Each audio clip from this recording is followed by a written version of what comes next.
Hello students, मैं ज्ञानेंद्र नाथ वर्मा। आज के इस वीडियो में हम class 10th mathematics NCERT book का चैप्टर 3 दो चरों वाला रैखिक समीकरण की प्रश्नावली 3.2 का पहला क्वेश्चन का पहला पार्ट में बताने चल रहा हूँ। तो चलिए देखिए, आपका ये पहले का पहला पार्ट प्रश्नावली 3.2 का क्वेश्चन क्या है। क्वेश्चन है कि कक्षा 10 के 10 विद्यार्थियों ने एक गणित की पहेली प्रतियोगिता में भाग लिया। कक्षा 10 के 10 विद्यार्थियों ने गणित की एक पहेली में भाग लिया। उसमें लड़कियों की संख्या लड़कों की संख्या से 4 अधिक है। तो लड़कों और लड़कियों की संख्या आपको बतानी है और वो ग्राफी विधि से हल करके आपको बताना है। तो चलिए देखिए, कक्षा 10 के कुल कितने विद्यार्थी हैं? 10 विद्यार्थी हैं। हम मान लेते हैं, माना कक्षा 10 के विद्यार्थियों में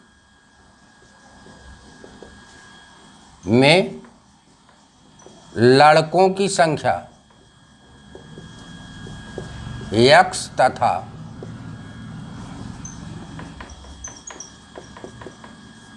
लड़कियों की संख्या y है। हम मान लेते हैं कक्षा 10 के विद्यार्थियों में लड़कों की संख्या x और लड़कियों की संख्या y है। तो देखिए, पहली कंडीशन क्या है? कंडीशन ये है कि कक्षा 10 के 10 विद्यार्थी यानी लड़के और लड़कियों को मिलाकर कुछ कितने विद्यार्थी हैं? 10 विद्यार्थी हैं। तो यहाँ पर देखिए, प्रथम शर्त इनकी क्या है? प्रथम शर्तानुसार पहली शर्त क्या है? पहली शर्त है कि कक्षा में कुल कितने विद्यार्थी हैं? 10 विद्यार्थी हैं। यानी लड़कों की संख्या प्लस लड़कियों की संख्या ये बराबर किसके हो गई? 10 के। ये आपका पहला रैखिक समीकरण मिल गया। अब दूसरी शर्त क्या है? दूसरी शर्तानुसार दूसरी शर्त क्या है? कह रहे हैं लड़कियों की संख्या लड़कों की संख्या से 4 अधिक है। तो लड़कियों की संख्या हमने क्या माना? y माना। ये बराबर क्या है? लड़कों की संख्या से 4 और ज़्यादा। तो लड़कों की संख्या हमने क्या माना? x माना। x से 4 और अधिक, x से 4 और अधिक का मतलब x धन 4। तो लड़कियों की संख्या y ये बराबर क्या होगी? x धन 4। ये आपको मिल गया दूसरा रैखिक समीकरण। अब इसी दोनों रैखिक समीकरण को ग्राफी विधि से हल करना है और हल करके आपको बताना है कि लड़कियों और लड़कों की संख्या क्या है। तो देखिए, आपको इसके पहले वीडियो में हमने बताया था कि किस तरह से हम ग्राफ खींचते हैं और ग्राफ खींच करके किस तरह से हम रैखिक समीकरण का हल ज्ञात करते हैं। तो चलिए देखिए, हम कैसे ग्राफ खींचते हैं। तो सबसे पहले देखिए, हम क्या करेंगे? समीकरण 1 को लेंगे। समीकरण 1 से समीकरण 1 आपका क्या है? x plus y is equal to 10। समीकरण 1 क्या है? x धन y इज इक्वल टू 10। अब देखिए, इस समीकरण के माध्यम से हम x का मान निकालेंगे या y का मान निकालेंगे। तो चलिए हम यहाँ x इज इक्वल टू निकाल लेते हैं। 10 माइनस क्या हो जाएगा? y। हमने y को क्या किया? दाहिनी तरफ किया। y दाहिनी तरफ जाएगा तो क्या हो जाएगा? माइनस y हो जाएगा। अब चलिए देखिए, यहाँ हम y की वैल्यू अपने मन से रखते हैं। y की वैल्यू हम अपने मन से रखते हैं। अगर हम y इज इक्वल टू 1 रख दें तो x इज इक्वल टू क्या आ जाएगा? 10 माइनस 1 इज इक्वल टू क्या आ जाएगा, 9 आ जाएगा। y इज इक्वल टू हम 2 रख दें तो x इज इक्वल टू क्या आ जाएगा, 10 माइनस 2 इज इक्वल टू 8 के। y इज इक्वल टू 7 रख दें तो x इज इक्वल टू क्या आ जाएगा, 10 माइनस 7 इज इक्वल टू 3 के। तो देखिए यहाँ पर इस तरह से हम कम से कम 2-3 मान निकाल लेते हैं और ये 2-3 मान निकालने के बाद हम एक सारणी बनाते हैं। सारणी बनाएंगे इस तरह से x और y। देखिए हमने y की वैल्यू हमने 1 रखा तो x की वैल्यू क्या मिली, 9 मिली। y का मान 1 तो x का मान क्या मिला, 9 मिला। फिर y का मान 2 हमने रखा तो x का मान क्या मिला, 8 मिला। फिर y का मान हमने क्या रखा, 7 रखा तो x का मान क्या मिला, 3 मिला। इस तरह से हम समीकरण 1 के माध्यम से एक सारणी हम बनाएंगे। अब हम समीकरण 2 से सारणी बनाते हैं। चलिए समीकरण 2 से समीकरण 2 क्या है, y is equal to x plus 4। तो देखिए यहाँ पर समीकरण 2 में y का मान पहले से ही निकला है। एक चीज़ और आप ध्यान दीजिएगा, क्वेश्चन को हल करने की सुविधा की दृष्टि से देखिए, आपको अगर आपने समीकरण 1 में x का मान निकाला है और समीकरण 2 में यदि आप y का मान निकालते हैं तो थोड़ा सा आपको आंसर जानने में, आंसर का वेरिफिकेशन करने में आपको ज़्यादा आसानी होगी। बाकी मानने के लिए आप कुछ भी मान सकते हैं, मानी x की वैल्यू निकाल सकते हैं या y, दोनों समीकरणों से आप x की वैल्यू निकालो y के पदों में, या दोनों समीकरणों में y की वैल्यू निकालो x के पदों में, या एक में x निकालो दूसरे में y निकालो, या आप फ्री हैं चाहे जैसे निकाल सकते हैं समीकरण 1 या 2 के माध्यम से। लेकिन यदि आप समीकरण 1 से आपने x की वैल्यू निकाला और समीकरण 2 से यदि आप y की वैल्यू निकालते हैं तो अभी देखिए आपको हम बताते हैं कैसे हमको आंसर वेरीफाई करने में कैसे सुविधा होगी, और ग्राफ के माध्यम से हो सकता है आंसर वेरीफाई करने में आपको थोड़ा सा समस्या हो। तो चलिए देखते हैं। यहाँ देखिए y का मान पहले से ही निकला है तो यहाँ पर देखिए y की वैल्यू यहाँ पर जो हमको मिली है, y की वैल्यू यहाँ पर जो y की वैल्यू यहाँ हमने y की वैल्यू रखा, यहाँ पर देखिए यहाँ x का मान निकाला। अब देखिए यहाँ x की वैल्यू जो हमारी है वही x की वैल्यू हम इसमें रख करके y का मान निकालते हैं। तो देखिए x की वैल्यू अगर हम 9 रख दें, x की वैल्यू अगर हम 9 रख दें तो देखिए x इज इक्वल टू 9 रखने पर, x इज इक्वल टू अगर हम 9 रख दें तो y की वैल्यू क्या मिल जाएगी, y is equal to 9 plus 4 that is equal to क्या मिल जाएगा, 13। x की वैल्यू हम 8 रख दें, 8 रखने पर तो y की वैल्यू क्या मिल जाएगी, 8 प्लस 4 इज इक्वल टू क्या मिल जाएगा, 12 मिल जाएगा। और x की वैल्यू अगर हम 3 रख दें तो y की वैल्यू क्या मिल जाएगी, 3 प्लस 4 इज इक्वल टू 7 मिल जाएगा। अब देखिए हम इस समीकरण की एक सारणी बना लेते हैं। अब देखिए हमने x की वैल्यू 9 रखा तो y की वैल्यू क्या मिली, 13। x की वैल्यू हमने 8 रखा तो y की वैल्यू क्या मिली, 12। x की वैल्यू हमने 3 रखा तो y की वैल्यू क्या मिली, 7 मिल गई। इस तरह से हमको ये 2 सारणी मिल गई। अब इसी दोनों सारणी के माध्यम से हम क्या करेंगे, ग्राफ खींचेंगे। ठीक, तो चलिए हम ग्राफ खींचते हैं।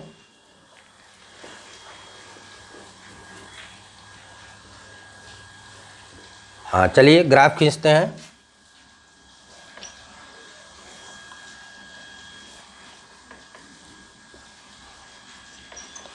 हाँ देखिए ये आपका मूल बिंदु है, एक्स एक्सिस वाई एक्सिस, ये आपका मूल बिंदु है। मूल बिंदु के दाहिनी तरफ एक्स अक्ष धनात्मक होता है, बाईं तरफ एक्स अक्ष ऋणात्मक होता है, ऊपर की तरफ वाई अक्ष धनात्मक होता है और नीचे की तरफ वाई अक्ष ऋणात्मक होता है। तो यहाँ पर देखिए x की वैल्यू 9 है, y की वैल्यू 1 है।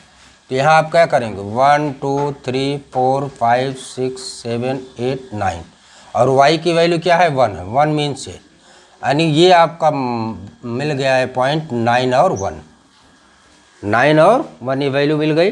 फिर देखिए x की वैल्यू क्या है 8 है और y की वैल्यू 2 है। x की वैल्यू 8 है और y की वैल्यू 2 है, यानी आपको ये वैल्यू मिल गई, ये मिल गई 8 और 2 की। क्या मिला 8 और 2। फिर देखिए x की वैल्यू 3 है, y की वैल्यू 7 है। x की वैल्यू 3 ये है, y की वैल्यू 2 3 4 5 6 7 ये मिल गई, ये मिल गया 3 और 7। अब हमारा ये ग्राफ मिल गया है, ये हमारा ग्राफ मिल गया। इस समीकरण 1 का ग्राफ हमको मिल गया। अब हम समीकरण 2 से ग्राफ खींचते हैं। देखिए x की वैल्यू 9 y की वैल्यू 13, x की वैल्यू 9 y की वैल्यू 13।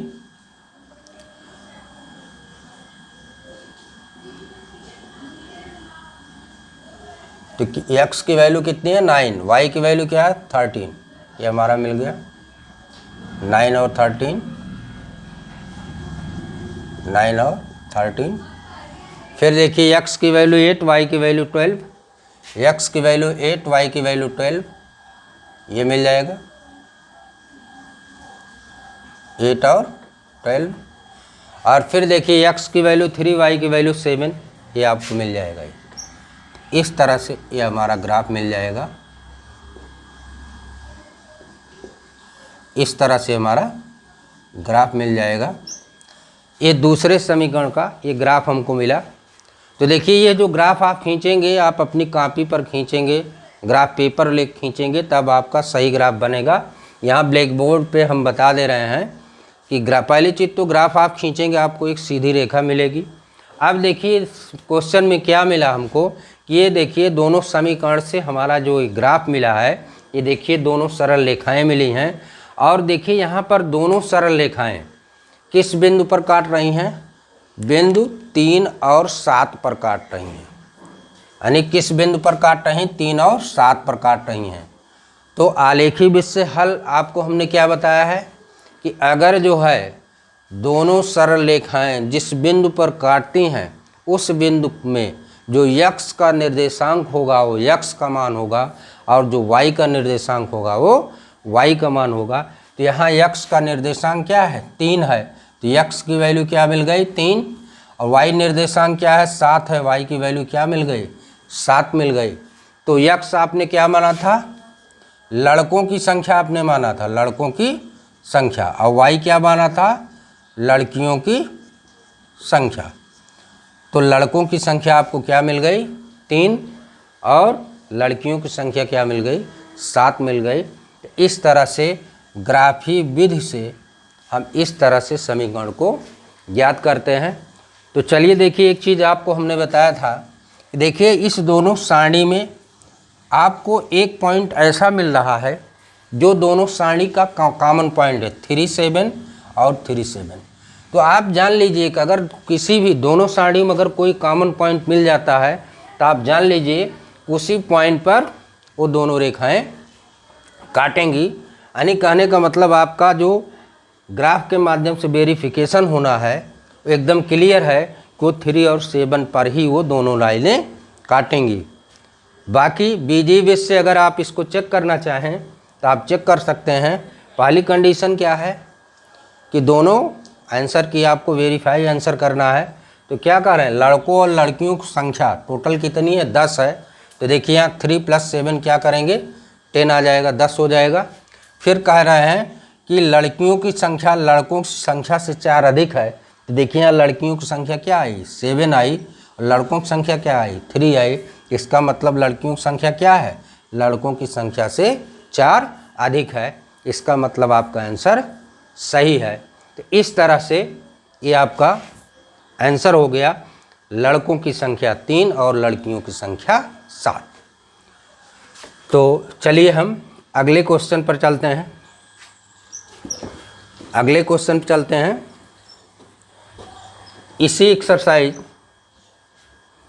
3.2 का दूसरा क्वेश्चन हम लेते हैं। दूसरा क्वेश्चन है A1/A2 B1/B2 C1/C2। इसकी तुलना करके आपको बताना है कि जो समीकरण दिया है उस समीकरण से रेखाएं प्रक्षेदित करेंगी। समीकरण द्वारा प्राप्त अगर सरल रेखाएं जो निरूपित होंगी समीकरण से, वो जो है प्रक्षेदित करेंगी, समांतर होंगी कि समपाती होंगी। तो चलिए देखते हैं। दूसरे का पहला पार्ट है 5x - 4y + 8 = 0, 9x + 3y + 12 = 0। ये दूसरे का पहला पार्ट है। अब देखिए इन दोनों समीकरणों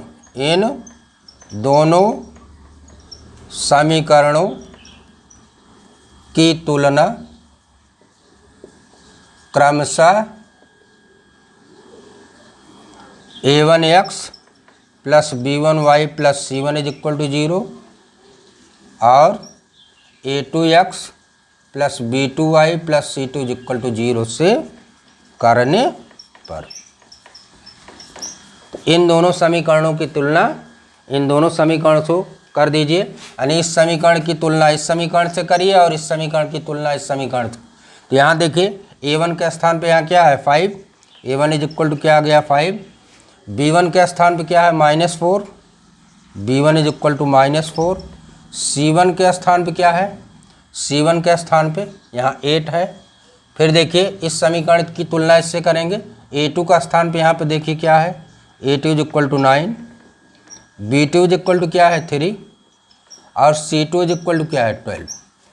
इस तरह से इन दोनों समीकरणों की तुलना हम किससे कर दिए, इस और इस समीकरण से। इससे हमको A1 B1 C1 मिल गया, A2 B2 C2 मिल गया। अब देखिए हम A1/A2 ज्ञात करेंगे तो हमको क्या मिलेगा 5/9। देखिए A1 की वैल्यू 5 है, A2 की वैल्यू 9 है, तो हमको क्या मिल जाएगा 5/9। फिर B1/B2 हम ज्ञात करेंगे। B1/B2, B1 की वैल्यू -4, B2 की वैल्यू 3, तो क्या हो जाएगा -4/3। तो यहाँ पर देखिए A1/A2 की वैल्यू क्या है 5/9, B1/B2 की वैल्यू क्या है -4/3। देखिए ये दोनों मान क्या है इक्वल नहीं है, यानी क्या मिला A1/A2 does not equal to B1/B2। ठीक। और जब ये स्थिति आती है तो इसका मतलब दोनों रेखाएं क्या होंगी, दोनों रेखाएं प्रतिच्छेदित करेंगी, प्रच्छेदित करेंगी। तो इस समीकरण द्वारा इन दोनों समीकरण द्वारा निरूपित रेखाएं क्या करेंगी, दोनों रेखाएं प्रच्छेदित करेंगी, क्योंकि A1/A2 does not equal to B1/B2 है।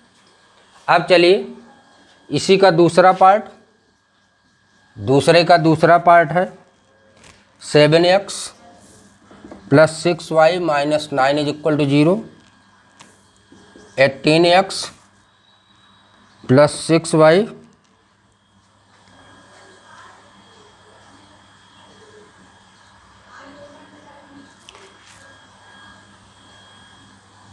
दूसरा पार्ट देखिए 9x + 3y + 12 = 0, 18x + 6y + 24 = 0। यहाँ पर देखिए, यहाँ पर देखिए इसको भी जैसे हमने इस समीकरण की तुलना A1x + B1y + C1, A2x + B2y + C2 = 0 तुलना जैसे हमने इसका इस दोनों समीकरण से किया, उसी तरह से इसका हम जब तुलना करेंगे तो A1 की वैल्यू क्या मिल जाएगी 9, B1 की वैल्यू क्या मिल जाएगी 3, C1 की वैल्यू क्या मिल जाएगी 12, A2 की वैल्यू क्या मिल जाएगी 18, B2 की वैल्यू क्या मिल जाएगी 6 और C2 की वैल्यू क्या मिल जाएगी 24। ठीक। अब देखिए अगर हम a1/a2 ज्ञात करें तो क्या मिलेगा 9/18, इसको कैंसिल आउट करें क्या आ जाएगा 1/2।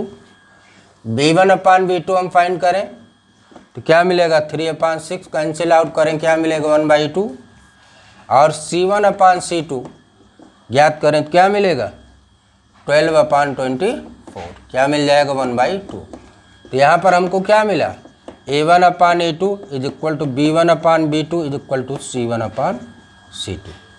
यहाँ पर क्या मिला कि a1/a2 is equal to b1/b2 is equal to c1/c2। इसका मतलब इन दोनों समीकरण से प्राप्त सरल रेखाएं, इससे प्राप्त सरल रेखाएं क्या होंगी, ये होंगी समपाती। क्या होंगी समपाती, यानी दोनों रेखाएं क्या हो जाएंगी समपाती हो जाएंगी। और अगला क्वेश्चन इसी दूसरे का तीसरा पार्ट है। दूसरे का तीसरा पार्ट देखिए, दूसरे का तीसरा पार्ट है 6x - 3y + 10 is equal to 0 और 2x - y + 9 is equal to 0।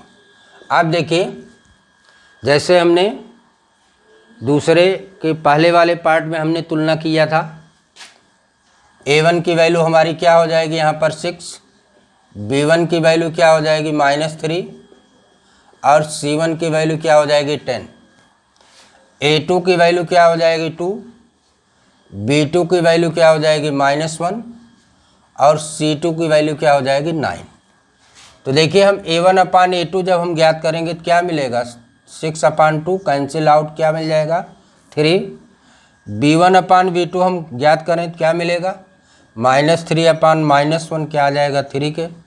और c1/c2 हम ज्ञात करें तो क्या मिल जाएगा 10/9। अब इससे हमको क्या मिला a1/a2 is equal to b1/b2 does not equal to c1/c2, ये स्थिति मिली। अब देखिए इसका मतलब क्या हुआ, इसका मतलब इस समीकरण द्वारा निरूपित सरल रेखाएं समांतर होंगी। क्या होंगी समांतर होंगी। ठीक, इस तरह से दूसरे दूसरे क्वेश्चन में 3 पार्ट था, हमने आपको तीनों पार्ट बताया कि किस तरह से हम a1/a2 b1/b2 और c1/c2 के माध्यम से कैसे हम ज्ञात करते हैं कि रेखाएं प्रच्छेदित करेंगी कि समपाती होंगी कि समांतर होंगी। थैंक यू बच्चों।